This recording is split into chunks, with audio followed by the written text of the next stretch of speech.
आज मैं आपको एक ऐसी कहानी बताने जा रहा हूँ जिसमें ना कोई भूत प्रेत है, ना किसी भूत प्रेत ने किसी इंसान को हानि पहुंचाई है। तो तैयार हो जाए आज की एक भावना से जुड़ी डरावनी कहानी के लिए।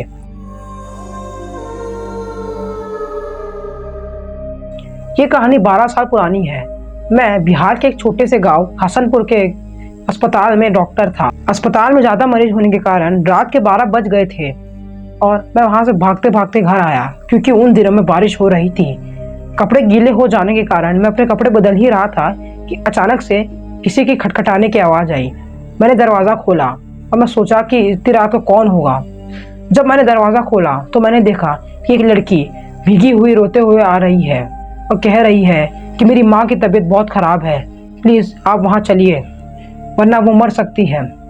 तो मैंने बोला कि मैं रात को मरीज नहीं देखता हूँ, तुम सुबह अस्पताल ले आना। तो वो रोने लगी, गिड़गिड़ाने लगी और वहां से जा नहीं रही थी। तो उसकी आवाज़ सुनकर मेरी पत्नी को दया आ गई और वो कहने लगी तुम इसके साथ चले जाओ। तो मैं जैसे तैसे कर कर बाहर आया और अपनी जीप निकाली। सुनसान रास्ते से होते हुए वो लड़की मुझे 5 से 7 किलोमीटर दूर एक दूसरे गांव में ले गई। मैंने सोचा कि ये लड़की इतने रात को मेरे घर कैसे आई होगी, मगर मैंने इन बातों को ध्यान नहीं दिया और हम एक मकान में पहुंच गए जो मकान उस लड़की का था। फिर मैंने उसकी बीमार माँ को देखा कि वो पलंग पर लेटी थी। फिर मैंने उन्हें इंजेक्शन दिया, उनकी नब्ज देखी और कुछ दवाइयाँ भी लिख दी। फिर उस लड़की ने मुझे बाहर छोड़कर मैं अपने घर चले गया। फिर अगले दिन मैं जब अस्पताल जा रहा तो मैंने सोचा कि मैं उस रात वाले मरीज से मिलता जाऊं, थोड़ा सा चक्कर ही तो लगेगा। फिर सोचते सोचते मैं वो गाँव में पहुँच गया। फिर उस गाँव में उसी मकान पर पहुँचा, मगर वो मकान वहाँ पर था ही नहीं। वहाँ पर मुझे एक खंडर दिख रहा था। फिर मैं गाँव वालों से पूछा कि यहाँ पर एक परिवार था जहाँ पे एक लड़की थी, उसकी बीमार माँ थी। तो उन गाँव वालों ने कहा कि यहाँ पर ऐसा कोई घर नहीं था।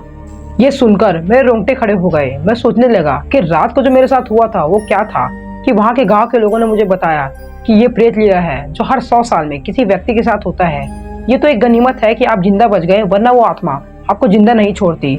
हालांकि मैं भूत प्रेत पर ज़्यादा विश्वास नहीं करता था। मैं जैसे ही उस गाँव में पहुंचा था तो मैं उस खंडर जगह पर मैंने जीप के पहिए के निशान भी थे और वो इंजेक्शन और दवाइयाँ भी पड़ी थी।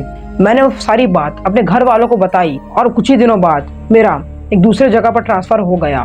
मगर मैं जब भी उस बात को सोचता हूँ आज मेरी रूह कांपती है।